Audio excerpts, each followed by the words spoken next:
a certain corrosive influence. Now is the winter of out-of-court settlements, made glorious summer by the Duke of York. The public really hate me as much as Prince Andrew?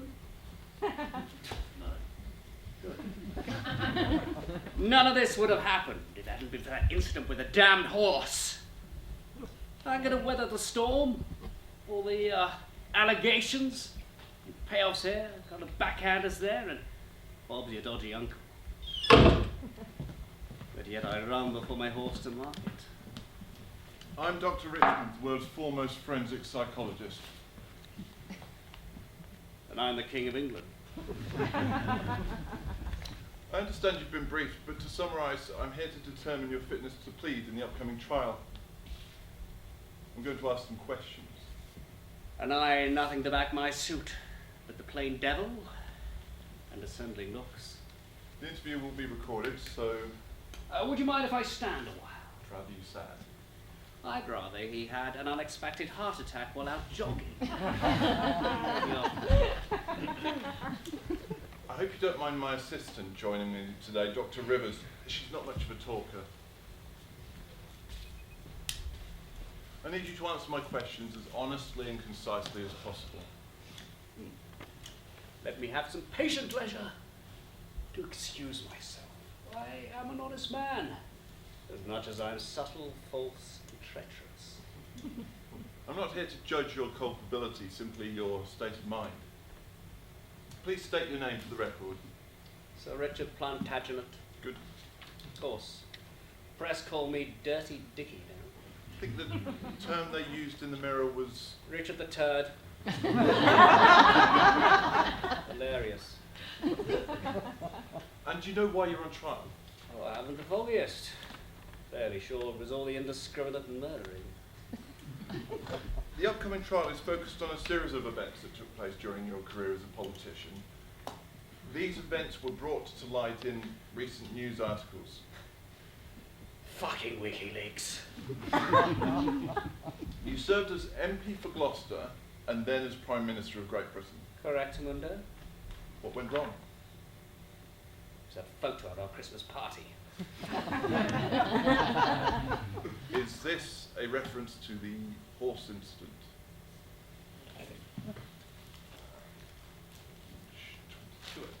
Oh. I told Hastings to draw the fucking curtains! Me and my old Buddington chums were just... Horsing around.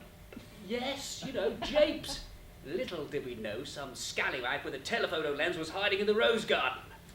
So to clarify... Before I could even utter the words, "Whoa, Nelly," there was a vote of no confidence. It was goodbye number 10. You think you're going to court because you simulated fellatio on a stuffed horse at a Christmas party? Well, yes and no. That was the tip of the proverbial iceberg, because after that it was leak after leak. And while the press were busy flogging a dead horse, the police were looking into all the accusations of bribery and murder. It seems the prosecution are more interested in other matters. I shall acquit myself with vigorous oral dexterity. And is that what you said to the horse? Beg your pardon? Moving on. It isn't bad enough. Those bastards at the Met trying to put me in the clique. Now I'm being interviewed by Judge fucking Rinder. You appear to be in some discomfort. Did you sustain an injury in prison, or...? 'Tis an enduring affliction. You have scoliosis, yes? Curvature of the spine. I curtailed them.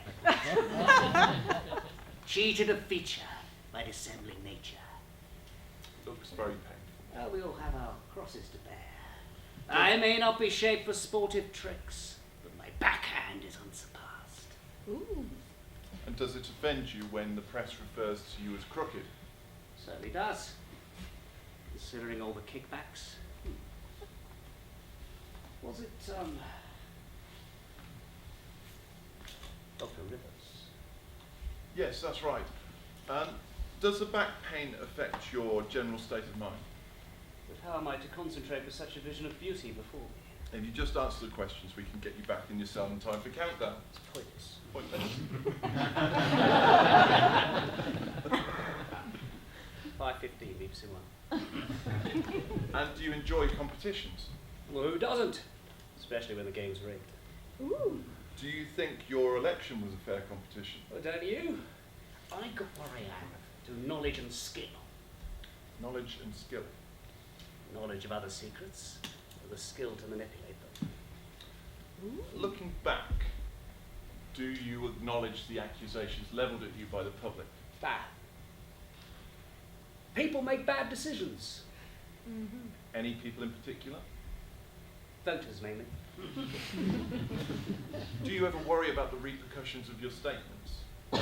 I'm not sure what you're driving at here. I suspect I have done some offence that seems disgracious in the country's eyes, and that you come to reprehend my ignorance. What would you say to those people who took issue with being referred to by their own Prime Minister as woke flakes, food bank ferrets, and fence-perching sissies? I'd say sorry. Not sorry. In your life and career, would you say you've made decisions primarily to benefit yourself or others? Oh, purely for myself. I appreciate your honesty. After all, is it not an honour to serve one's country? And in so doing, do I not also serve myself? Mm-hmm. By doing my godly duty, do I not buy myself salvation? And please do sit. Do you think God approves of all of your decisions? Love seeketh not itself to please, nor for itself hath any care, but for another gives its ease, and builds a heaven in hell's despair. See how with his odd old words stolen out of Holy Writ, I seem a saint, but most I play the devil. In your own words, please. Well, I think if you ask most people, they say I make their lives better. Which people? The good, honest, hard-working people of Great Britain. Bankers? Undertakers? A good man. You know no rules of charity which renders good for bad, blessings for curses. Oligarchs? News tycoons? Did you come here just to slander me? I think this trumped-up lackey might be forgetting his position. I understand my methods may seem slightly unorthodox, but I'm asking these questions to gauge your perception of reality, to provoke an honest reaction. Richard, do you genuinely believe you've done nothing wrong? Questions like these remind me of PMQs. I think I'm getting a semi.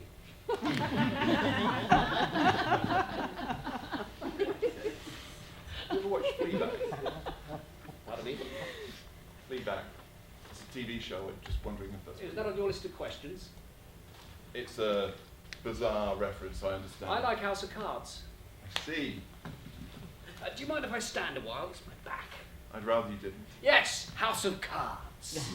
All that political skullduggery and murderous backstabbing. Kevin Spacey. So misunderstood. Do you have a barrister appointed for your trial? I will be representing myself. Do you think that's wise? I was Prime Minister of Great Britain. I guess legal defence was 99% of the job. Steady on. I wonder if this chap understands just how many of the jurors I have in my pocket. How many are fearful for their lives, for the lives of their children, or their wives. Plus, I've seen all 6 seasons of Judge John Dean. Have you been fully briefed of the charges against you? I? Yeah. The prosecution claimed that you killed the previous PM, Henry. It was a shooting trip. Guns were fired. How can they say for sure it was me?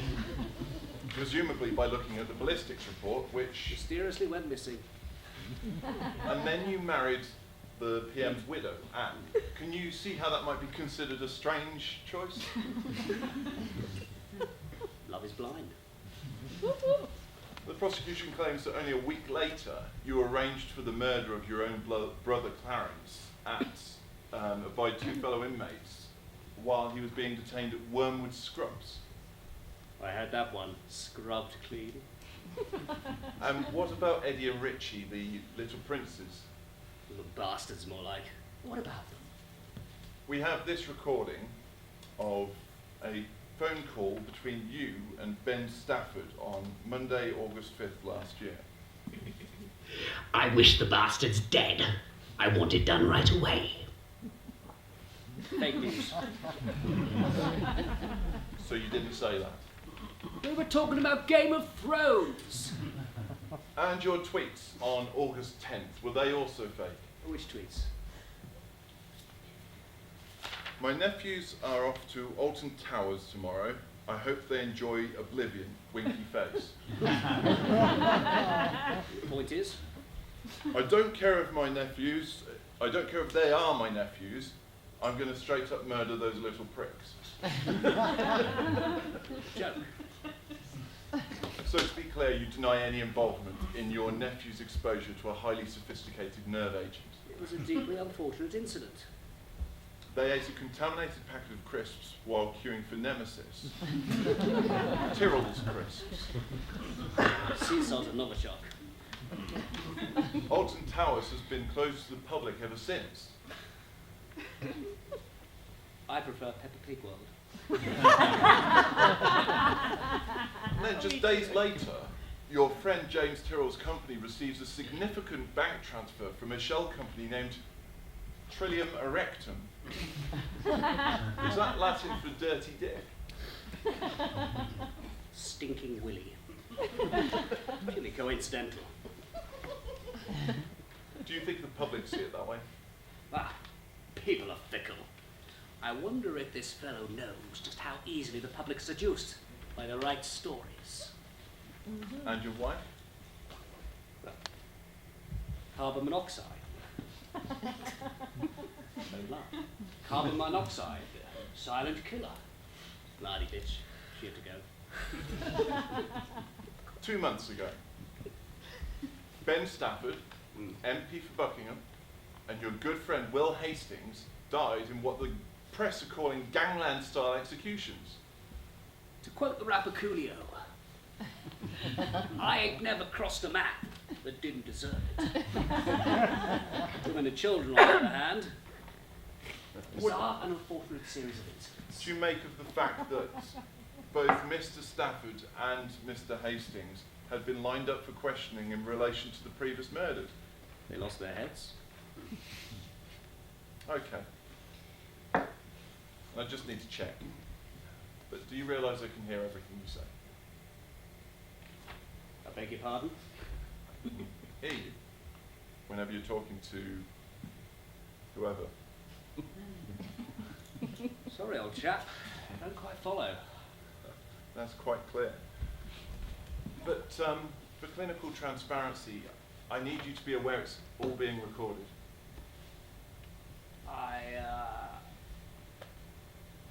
Okay, let's take a break. Can I get you a tea, coffee? No? Okay.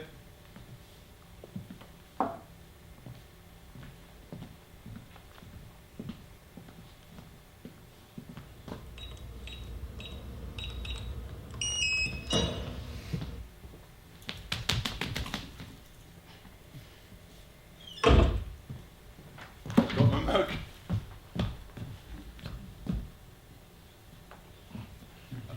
Are you sure I can't get you anything? No? Well, I'll leave Dr. Rivers to keep an eye on you, as I say. She's not much of a talker. Why, this is it when men are ruled by women.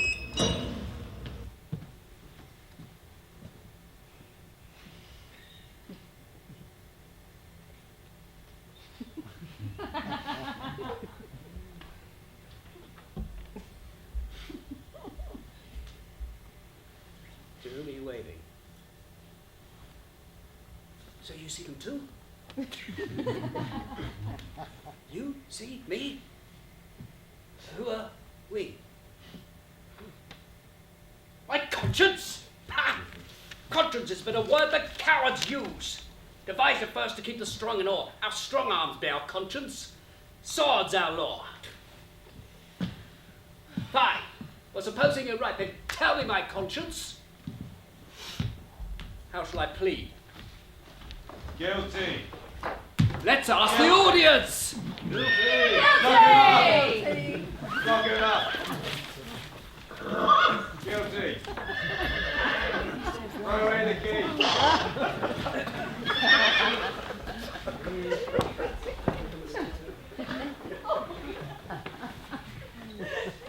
Knock him up. Maybe I'll phone a friend.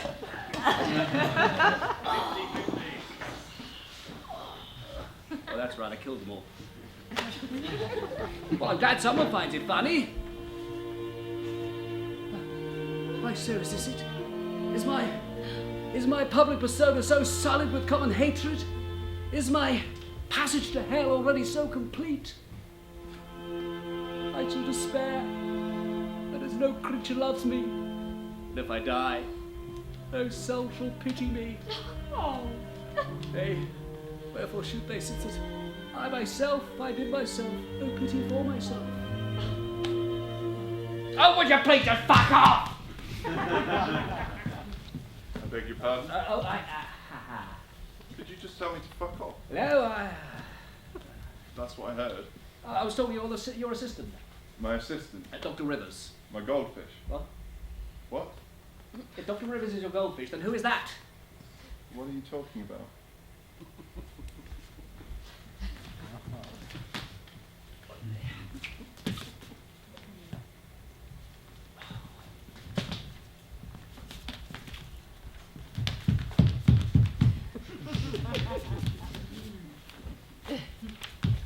Stop dicking me around! Mr. Plantagenet, She was stood right there. She was sat with us at this table. this is a secure room. We are the only ones here. She said she was my guilty conscience. She spoke to you. Well, sort of. Hi, sorry.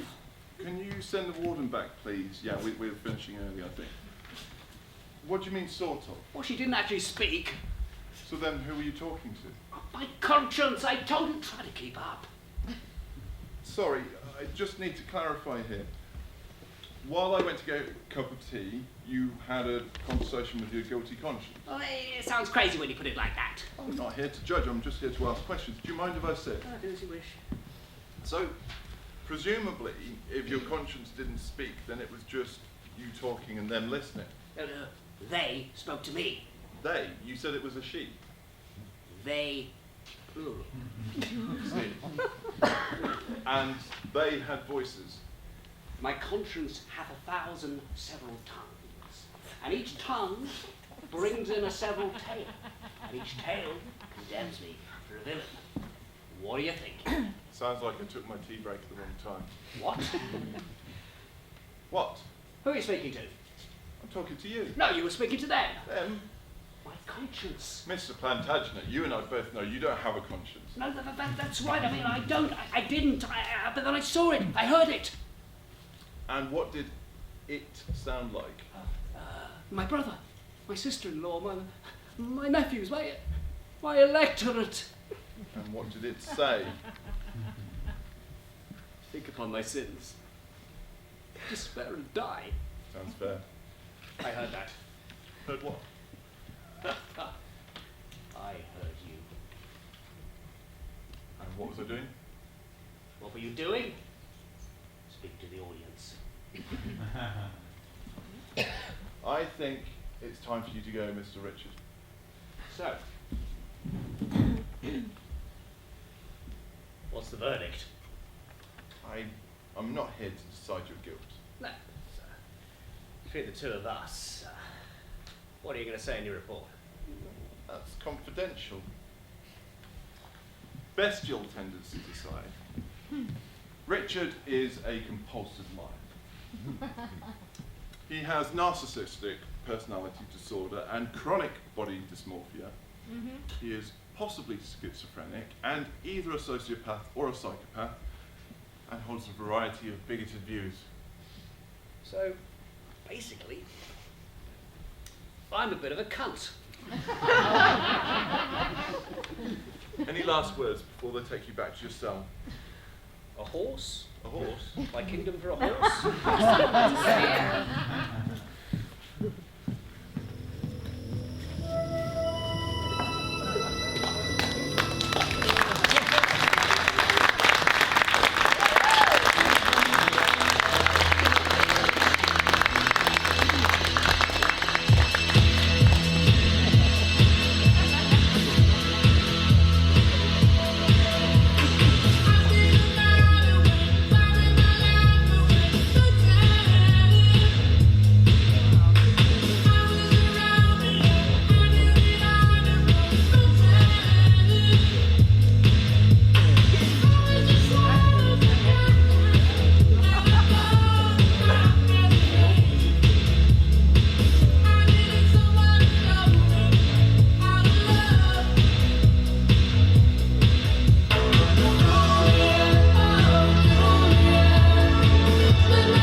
So,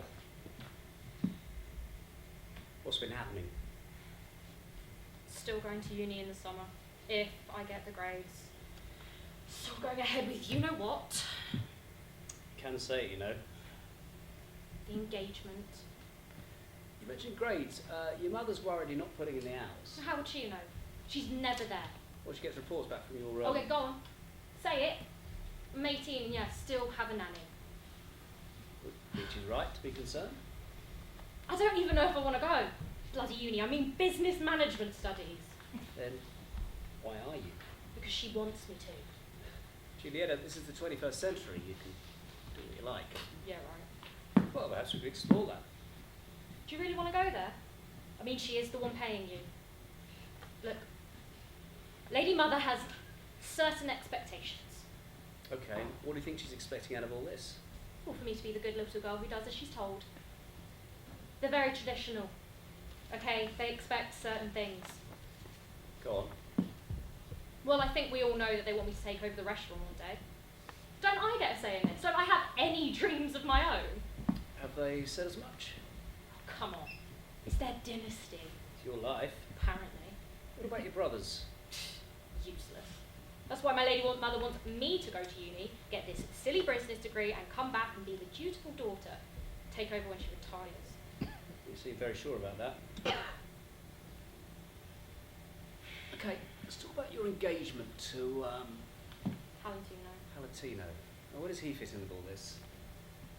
Have you ever heard of mergers? Are we talking in the business sense? Why the smile? Don't get me wrong. He's a lovely boy. I'm sure he'll go far. Just this whole thing is ridiculous. In what sense? Julieta, do you actually want to get engaged? Why do I matter? As long as Lady Mother's happy, what's the point? He comes from a good family. He's got good prospects. And aren't you interested? Have you met somebody else? You know we can talk about anything here, Julieta. Do you remember that party I told you about? Family coming over from the old country? Yeah. Yeah. Well, all the cousins were there. I mean, relatives I haven't seen in God knows. How was it? How do you think? But I had to go. Mother said it'd be unthinkable for me not to. I mean, what would everybody think? And? They hired this Italian cheesy DJ, another family friend. Enzo's a sleazeball, but the nonnas love him. You're not a fan? Have you heard Italian disco music?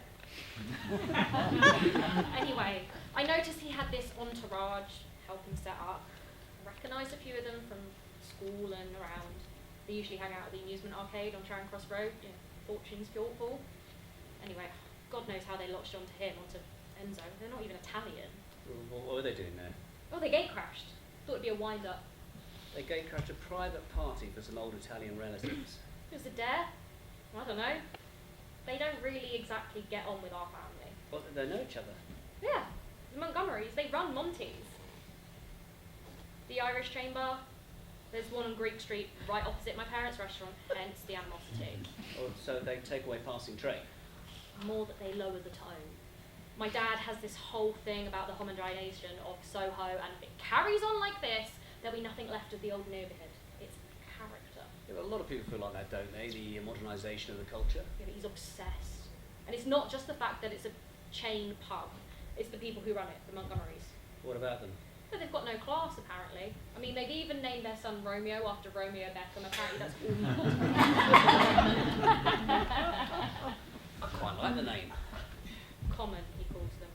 He can't see that they're just like us. Hard-working, immigrant families who've worked their way up. I mean, they're even Catholic. So it's not professional rivalry. I don't know. He did want the property for a bit when he was thinking of expanding Capulets, but he was outbid by the chain, and well, then it got personal. The whole ancient grudge of the corporate takeover of the neighbourhood. I can't help feeling that you were more than a little intrigued by these Montgomery boys. No. Maybe. Ooh. Go on. Romeo, the boy I was telling you about. The landlord from across the road, his son. Yeah, well, you know, he's all right. Can we just stop talking about this? It's really not important. It doesn't matter. Okay, we had a little chat. Is that a crime? And maybe a little dance. It was very discreet. Okay, we didn't want Tristano finding out he's an absolute nutcase. So you were worried people might get the wrong idea? I don't know. I mean, Palantino, he is a lovely boy, really. I mean, the type every mother dreams of. I sense a but. We'll have to make it work, won't we? I mean, that's why my mother sent me to you, so you can put me in a better headspace about this whole thing. It's not about what your mother wants. Oh, come on. In her eyes, this is a union. Part of her dream, it's social advancement. Are you saying it's an arranged marriage? Technically, I have a choice. And what about untechnically? You're still young, you know. You haven't even left sixth form. Tell me about it. So, going back to this boy, Romeo? What about him? well, you obviously like him. Seen him since? He lives across the road, so you must... Came to my window, okay? My bedroom window. I don't know, it was either a dare or he was like really drunk or something. Your window. He climbed a drain pipe. Isn't that a little dangerous? He's a head case, he's always doing crazy shit. Perhaps that's what you like about him. What do you mean? A sense of danger. He calls me his neon radiance. Says I light up the sky, turn Soho night into day. Well, he's really one for the words. He also sounds somewhat impulsive. He's almost the opposite of... What? Well, I'm just wondering, would you say you've had a fairly safe upbringing? Ask my dad. How do you mean? Virtually locked me in my room growing up. Still does, to an extent. So he's stricter than some fathers, you might say. I don't know, I guess I see where he's coming from. I mean, look at where we live. Slap bang in the middle of Soho. There's sex work, peep show, drugs, you name it. You think he wants his precious daughter to be exposed to all of that? And yet, he chose to live there. He to saw work an there. opportunity. Yeah, but then having taken that opportunity, he had to keep you safe, keep a close eye on you. No, he didn't keep an eye on me. Oh, no, he paid someone to do that. Yeah. Neither, my nanny. Well, I mean, I guess they were busy running the restaurant, working all the hours under the sun. But what is curious, you say this nanny is still around. Why is that curious? Well, because you're 18 now. Presumably you can take care of your own needs, feed yourself, dress yourself, put yourself to bed. Mum always said we'd keep her on until I went to uni. She's like a fixture, really. She's part of the family. And do you find that oppressive? Yeah. Sometimes, I mean, don't get me wrong, like, I love her. Almost like another mother. Sometimes perhaps even more than, but don't take that the wrong way. Okay, what I'm saying is that we're close. It's inevitable. Sure, I mean, she's looked after you since you were a little girl. It's possible you spent more hours with Agnetha than your actual mother. You know, hiring a nanny to take care of your child can have profound effects on that child's development. Agnetha was lovely. Sure, sometimes she could be like a little corpse.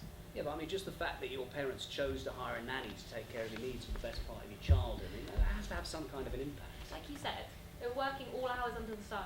Sure, but the way that can appear to an infant who perhaps can't process these things is that you came second best. They chose the restaurant over you.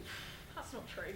I'm not saying it was intentional, I'm just saying with the best will in the world that a child passed over to a third party can engender on a very basic level some quite profound feelings of abandonment.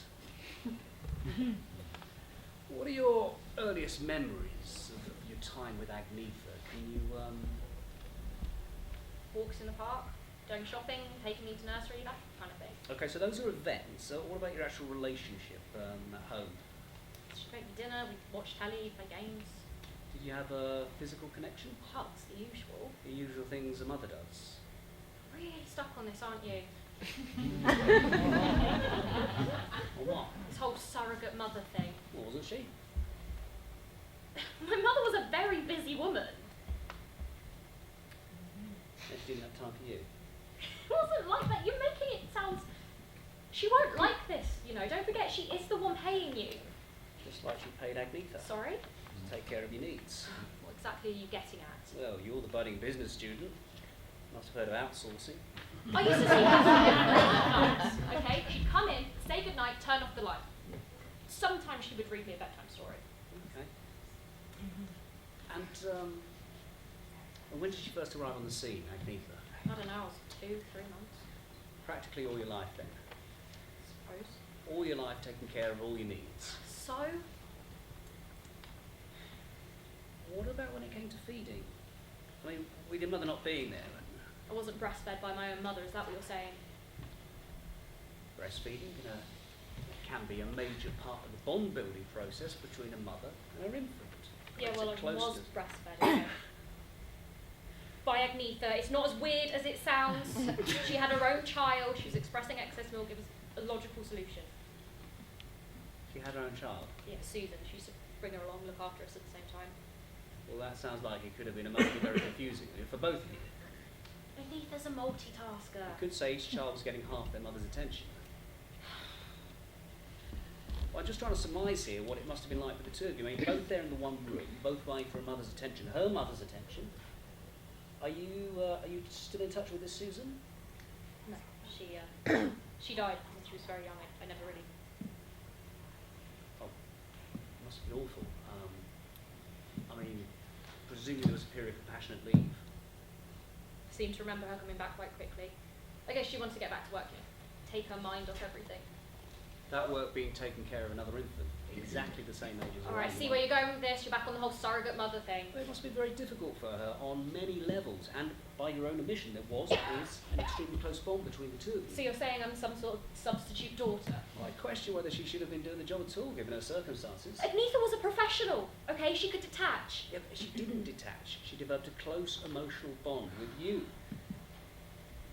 Did she carry on with her, Oh, great, we're back on the... well, I just think it's Yeah, well, it was a mutually convenient arrangement. until her daughter died. Yeah, it was a very long time ago. What are your memories of that? I don't know, I was one and a half when I Well, that's came actually off. quite late. Why is this a competition? I'm just saying statistically it's quite late. Most infants are weaned off when they're at 6 months. Oh, great, so I'm clingy, that's what you're saying. I'm just wondering if perhaps, with your mother not being there all day, it was the only emotional sustenance you both were getting. And I'm wondering how you both felt when it had to end. I don't know. Shall I give her a call? Find out?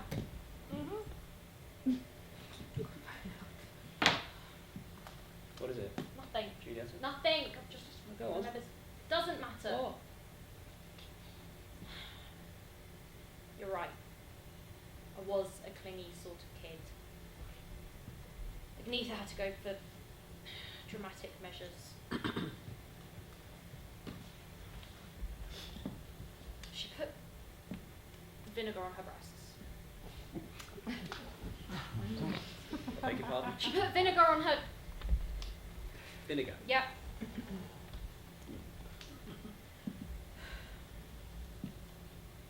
What kind of vinegar?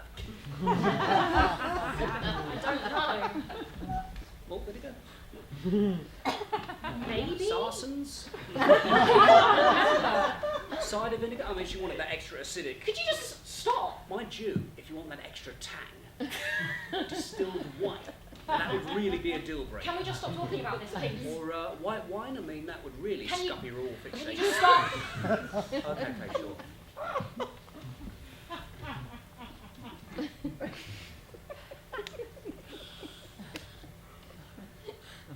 Apple cider. Jesus. Okay, Kirsty. Look, I think it might have been balsamic vinegar. It doesn't matter. Anyway, one and a half, way too old to still be, by all accounts, and my mother gave me very strict instructions to wean me off. She called it embarrassing. Well, what happened? Like you said, I was stubborn. She had to go for nuclear options. How do you know all this? She told me. The day she can recall this, the reason she can recall this day so far is that it just so happened to be a really significant day in the Soho history.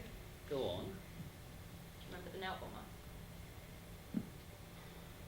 Old Compton Street, the Admiral Duncan, 3 people died, 50 people injured. Look, people lost their legs, all of that sort of stuff. You must have seen it on the You news. saw this.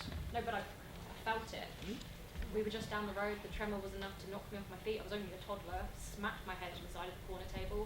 Apparently I had a lump the size of Cockerel's bollocks.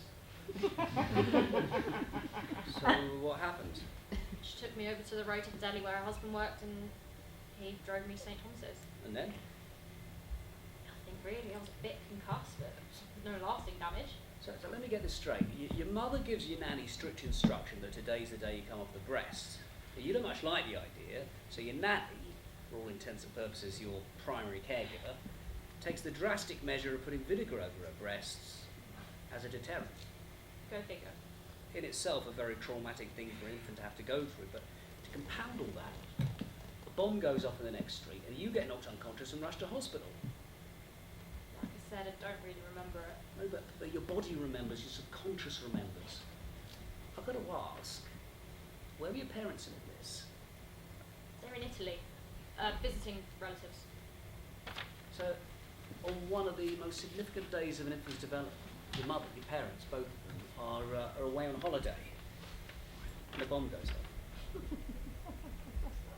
You know, it's possible you could be suffering from PTSD. Oh, I'm fine. And I'm also wondering about the effects of your parents being away. I mean, you could say it was the ultimate abandonment. Oh, so we're back on the whole abandonment thing.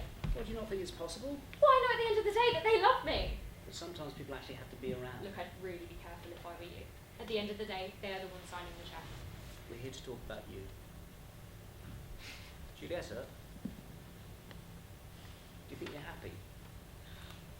It's a simple enough question. Why'd you ask? Well, because you're right, your mother is paying me. She's paying me because she's very concerned about you. She says you're off your food, very quiet, you stay in your room most of the time. She's worried about the amount of time you spend on social media. She's worried about the type of stuff you look at on social media. Certain images, threads, She's been snooping again. references to self-harm. Well, she shouldn't have been looking. There was one image in particular. A young girl with slash marks on Oh, her it was wrists. an old movie poster. The Virgin Suicides. We were having a watch party, me and this group I belong to. Group. Well, don't you think she has a right She to be shouldn't have worried? been looking. It's my life. I can do what I want and choose who I want. I mean, is it any surprise that I have... Forget it. Go on. Doesn't matter. It's obviously important. 2 weeks ago, I took a day off school. We took a day off school. We went to Marylebone. Okay, who's we? What was in Marylebone? Well, we didn't exactly go to Madame Tussauds, put it that way. The registry office. Are you saying what Well, why do people normally go to registry offices? You and Palatina? You and Romeo? Finally, he gets it. You're being serious. Like I said, I'm 18 now. I can make my own choices. Yeah, but I love him, okay? It's not some dramatic thing. and Palatino? What about him? Does your mother know? Who does know? Just Agnetha. You told Agnetha. Well, she doesn't exactly... She was a witness. She was there with us. Sorry? Well, she doesn't exactly approve. She says his manners are a little ungentlemanly, but at the end of the day, she wants what's best for me. So, your mother and your father don't know, but your nanny actively participated. You could say colluded. And she's kept it quiet from your parents, her employees. She respects my right to confidentiality, unlike some. So it was just you, this Brooklyn, Romeo.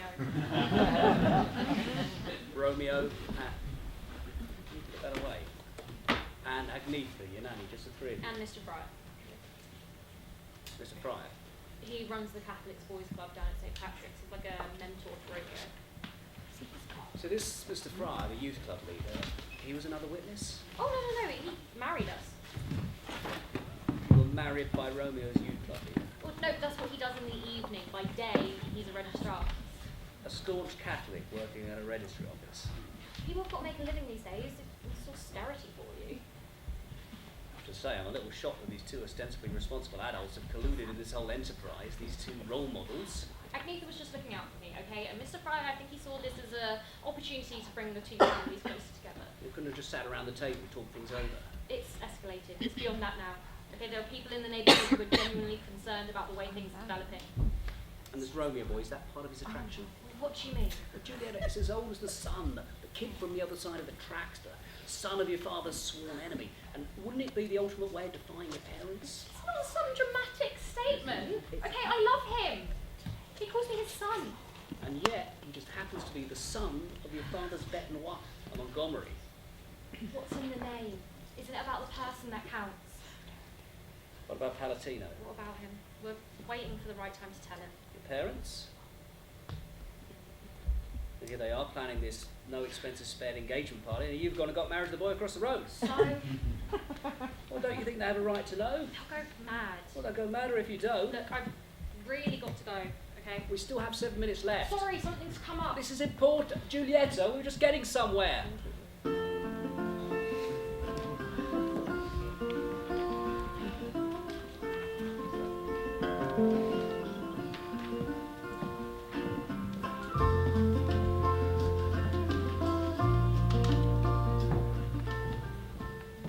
Romeo! Romeo! Where the fuck art thou, Romeo?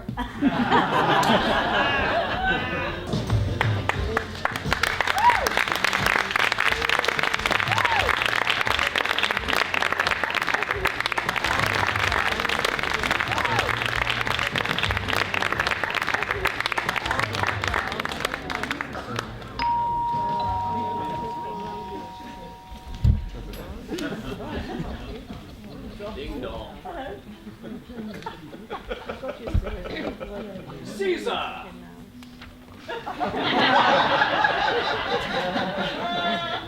Tis but an honour. Octavia, JC's here. Fetch wine, fetch victuals. Mighty Caesar, what brings thy lusty self to Decius' humble villa on this the Ides of March? Good Decius, stand not thou on ceremony. I hide you in full confidence this cold March morn. Nice place you've got here.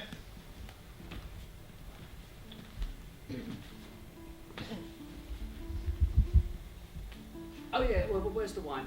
Octavia, what's keeping you? Did you hear me? Yeah, Big Legs is here. I'll get the staff. I'm not staying long.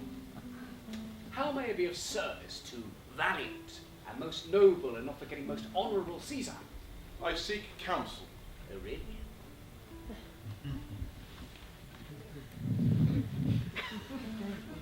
It stays between us. Of course. What happens in Decius' villa stays in Decius' villa. You got a twitch? No? Then lend me your ears.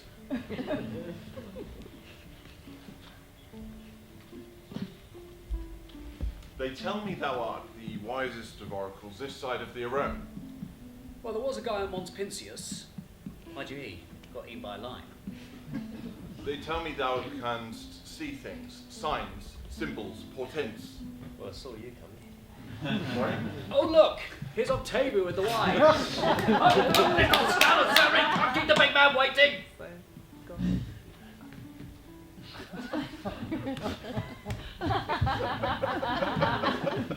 She's one of a kind. Is she all right? Fell off an ass as a child. Drink. Can I confide in you?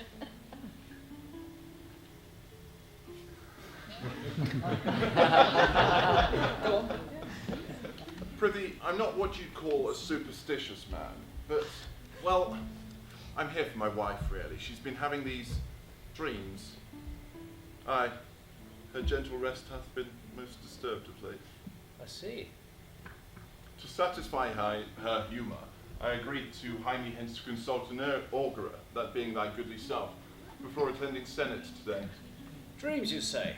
Pray tell. In short, she beheld in her sleep what can only be described as an ill-boding image.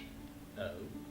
Yes, she saw my statue, which, like a fountain with 100 spouts, did run pure blood, and many smiling Romans did come smiling and did bathe their hands in it. I wouldn't worry about that. Very. There are but several interpretations. Give me one. Well, there's the obvious. I'm aware of the obvious. Yes. Don't forget your wine. Can I have yours? Huh? Sorry. Force of habit. Here, have mine. On second thoughts, Thou dare refuse Caesar's will? I'm joking, man. Oh, thy way, mate. Now tell me about this dream. it seems to be most like a vision fair and fortunate. Your statue, spouting blood in many pipes, in which so many smiling Romans bathe, signifies that from you great Rome shall suck, reviving blood, and that great men shall press for tinctures, stains, relics, and cognizance. This, by your wife's dream, is signified. I'm not for the chop then. Noble Caesar, dreams must rarely be taken at their face value. Oh. What about the multiple stab wounds? Dreams can be prophecies, portents, I grant thee, but in general they're more of a symbol. Subconscientiae irrepentum. I beg your pardon? Simply, the mighty id is trying to tell us something of great import. The id. It is possible your wife is experiencing some anxiety on her own account.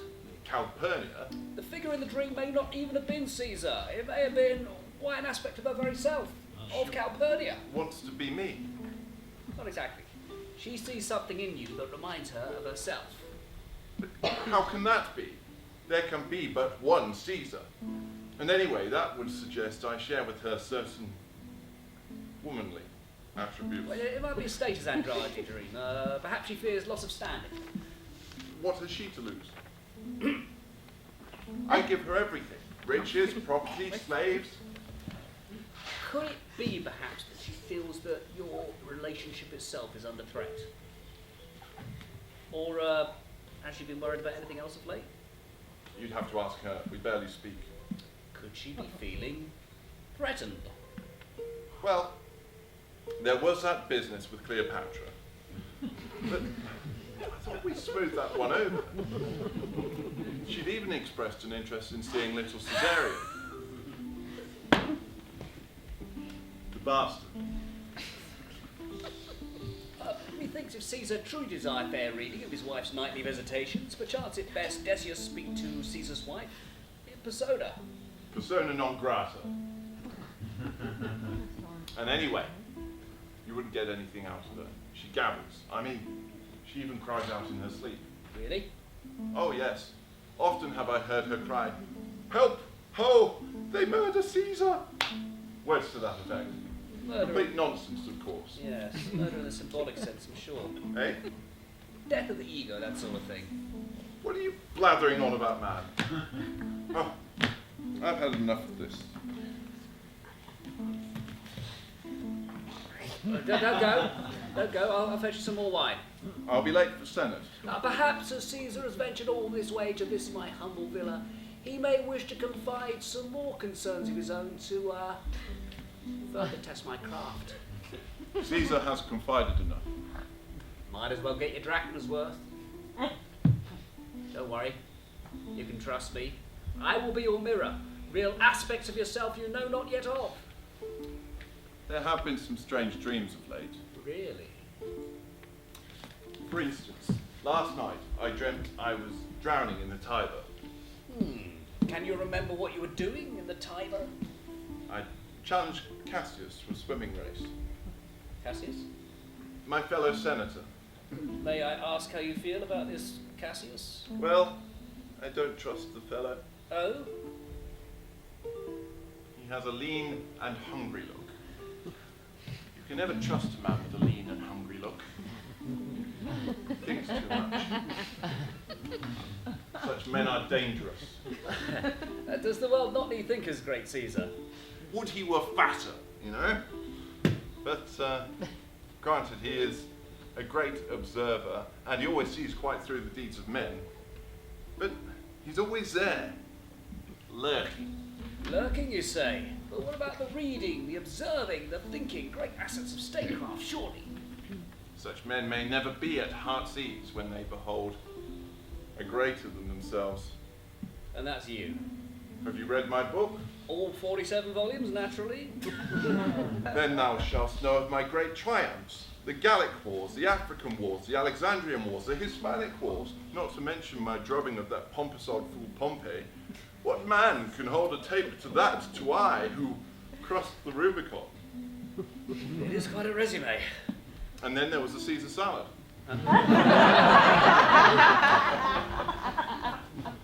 What's the matter? Haven't you got a sense of humour? Oh! Ha! Ha ha ha! Is it any wonder that such men, such petty, petty, petty men, feel threatened, inferior, mere mortals when set against such a colossus as I? Let's not forget your humility. Quite. So, what if he beat me in some silly swimming gala? What's a gala or two in the grand Yeah. scheme? How long? Are we talking about your dream now? Damn him! All right, forget the dream. It really happened, that day in the Tiber. Of it. You mean he really did challenge you to a swimming race? And pray, what happened? I caught a strong current.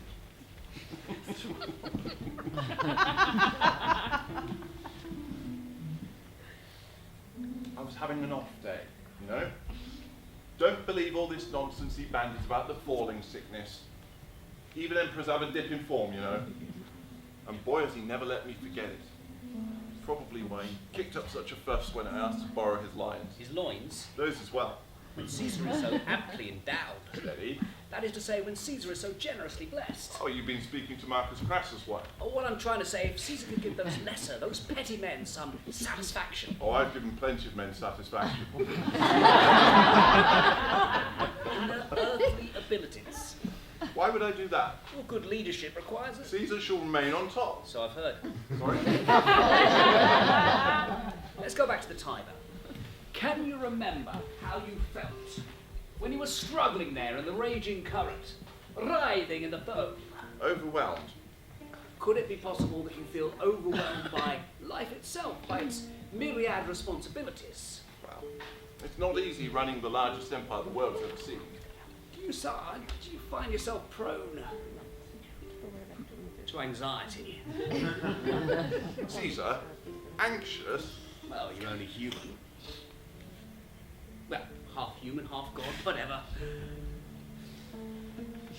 You're right. It's a bloody big job, but someone's got to do it. Ever for a delegation? And that would be a mistake. How so? The people made me a dictator. A dictator dictates. None of this delegation. But is there no one who can help share the load? Someone you trust? Mark Antony. He's a decent enough fellow. He's idle. I mean, he's great at making speeches and all that, but God damn it, he's a lounge lizard. Well, I've seen the way he looks at Cleopatra. Like? Like he wants to jump in my grave. Silky-tongued bastard. There's a lot of them about, you know. Okay, so let's strike him out. So, anyone else? Marcus Brutus, Tell me about him. bit prone to morbid introspection. Well, you trust him. He's an honourable man. But Not exactly life and soul of the party. Plus, never forget, he was one of Pompey's lackeys. Pompey? Picked him up in the Battle of Pharsalus. Thought I'd spare the poor fellow. Well, that was very magnanimous of you. I was friends with his mother. All right. We were lovers, and I felt a sort of obligation. Sense of responsibility. They call me a tyrant. I'm an old softy, really.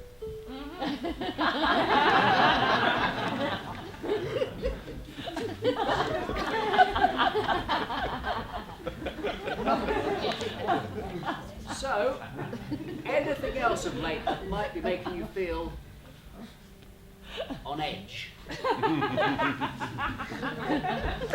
Well, there was one thing. Go on. It was the Feast of the Lupercal.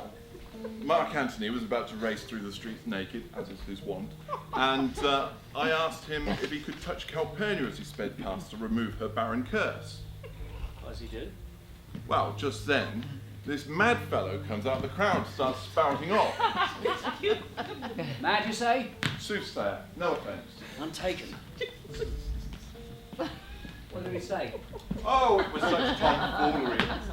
I can barely bring myself to repeat. Beware the Ides of March. I know. Nonsense. Not necessarily.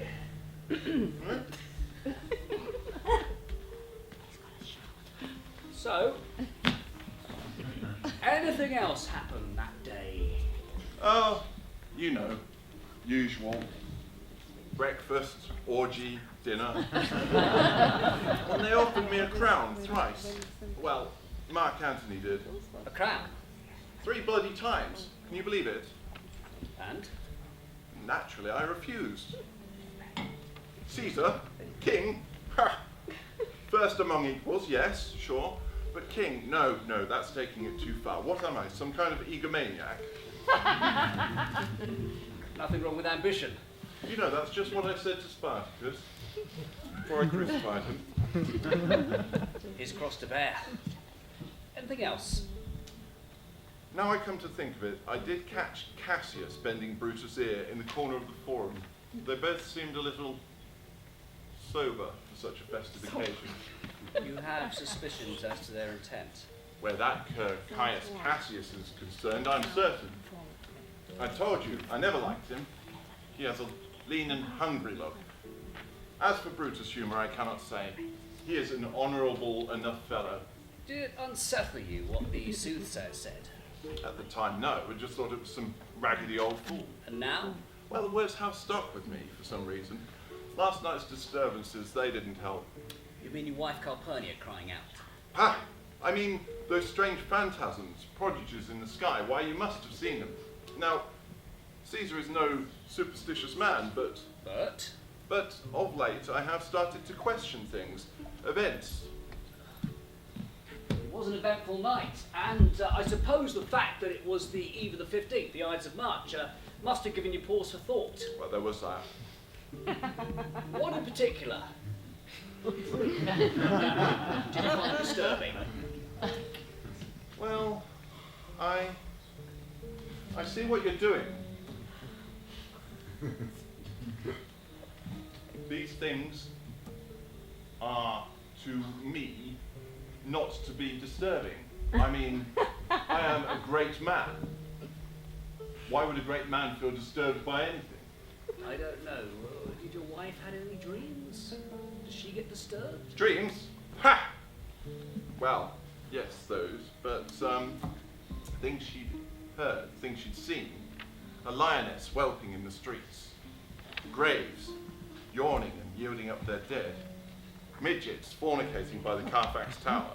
Can we get to the point? And then there were those fiery warriors in the sky. I think we all saw those guys.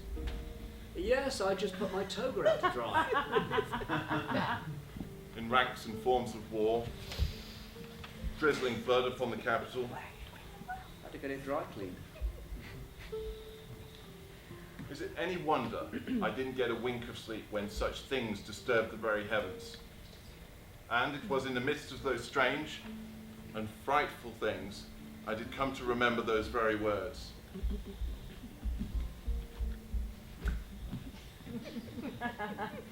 Beware the Ides of March. What's that? Oh, nothing. 'Twas an eagle, low flying. Tell me, are you worried what these apparitions might portend? I know your game. These predictions are to the world in general as to Caesar. You think? You think I'd flinch from all of this? I am a dangerous man. Really? Yes. And I suppose you think that danger would be frightened of you? Absolutely. I would not dare to consider going ahead in this situation without sending priests to present sacrifice. So that's exactly what I did. I did send some priests to present sacrifice and bring me their opinions of success. And? Plucking the entrails of an offering forth, they could not find a heart within the beast. I can see how that could be disconcerting. The gods do this in shame of cowardice. So generally you're quite cool about it then? Yeah. Tell me, did you come to see me today? I told you to reassure my wife. And, you know, I was on my way to the forum and you were sort of on the way. So you will be attending Senate today? Aye. Caesar should be a beast without a heart if he should stay at home today for fear. For danger knows full well that Caesar is more dangerous than he. Really? You think I'd flinch from...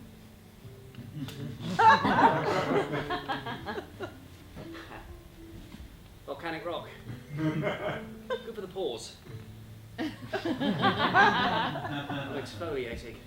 I empty my soul to you, and you stand there giving yourself a hand massage. Would Caesar care for a rub down? No, Caesar would not.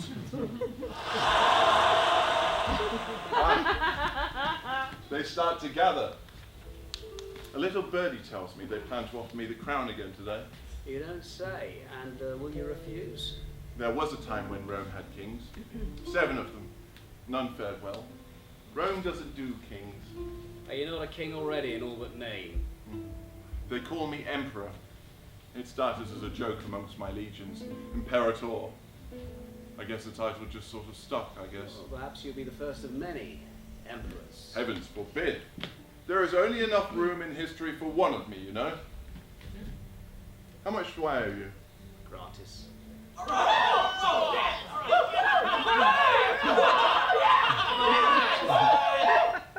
Never did like March. Much preferred July. They do come to fetch me. Cassius, Casca, Trebonius, oh, et tu, Brute. How did they know I was here? Yes, I wonder. Oh, well, they're smiling. Fair face, foul heart. Do you remember what I said? Volume 44, when I was just about to cross the Rubicon? Alia iacta est. Aye. The die is cast. You feel like you're about to cross that river again? Point of no return, eh?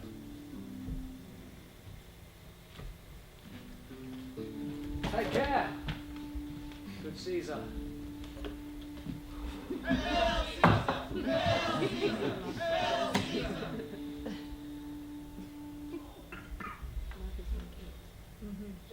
Well, that all got a bit maudlin, didn't it? A bit tragic. You know what?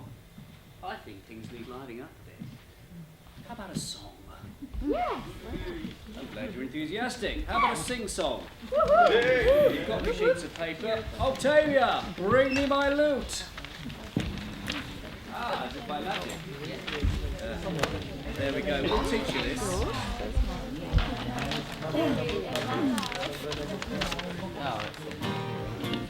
All right. Caesar. There we go. Are we ready? I'll teach you. You'll probably know the tune. Yeah. Oh, they are. Sort of. I haven't played it yet. You'll probably know the tune. You'll know this one. Oh, it is a bit of a giveaway, isn't it? Okay. Let's do it 2 lines at a time. I love a bit of lube in my life. Sorry. You like a bit of what? Disgusting. A little bit of Lucius sets the stage. A little bit of Julius full of rage. A little bit of Julius with his knife. A little bit of Decimus running right. A little bit of Cassius seeing hack. A little bit of Augustus in the back. Hang on. Sorry. Our couplet's overrun. On we go.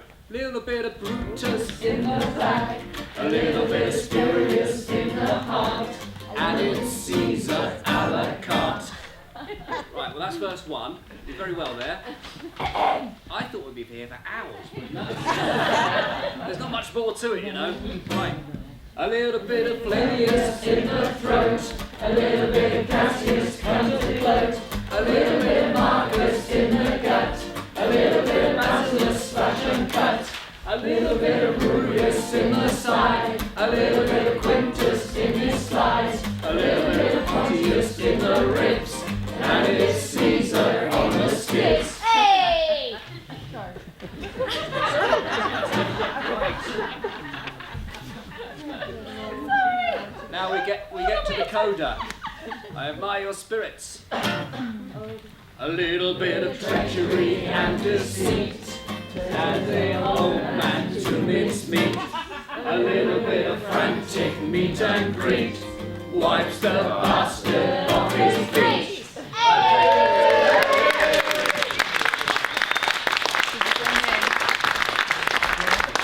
Have we got it? Let's do it all the way through. And